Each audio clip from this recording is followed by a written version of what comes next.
ये समांतर चतुर्भुज BEST एक समांतर चतुर्भुज है और इसमें ज्ञात करना है बेटा x, y और z।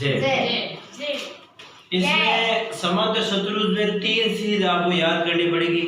एक याद करनी पड़ेगी समूह कोण। क्या है?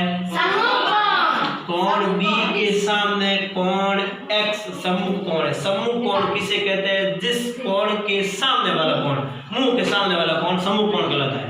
तो कोण B बराबर x, कोण B का मान अगर 100 डिग्री है तो कोण x का मान भी कितना हो जाएगा? 100 डिग्री। इसे बोला जाएगा सम्मुख कोण। क्या बोला जाएगा?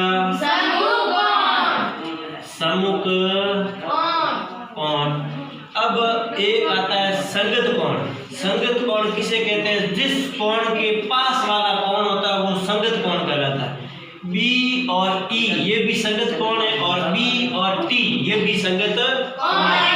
संगत कोण का मान होता है हमेशा 180 डिग्री। क्या होता है? 180 डिग्री। तो B प्लस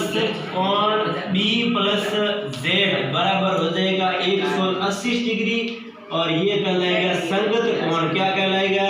संगत कोण। कोण B और कोण Z ये सारे पूरे कोण बढ़ेंगे 180 से। कितने बढ़ेंगे?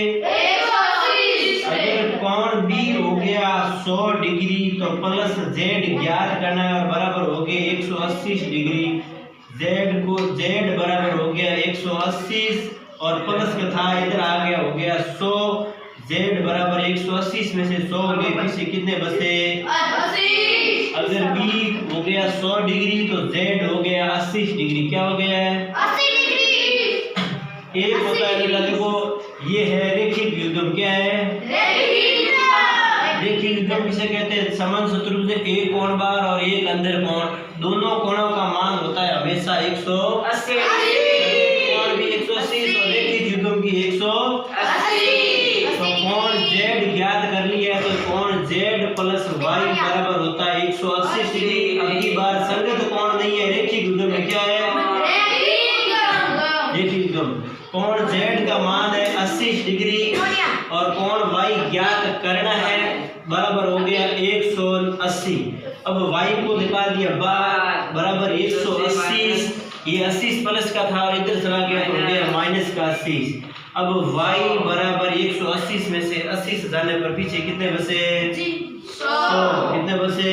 100। Y का मान हो गया 100 डिग्री।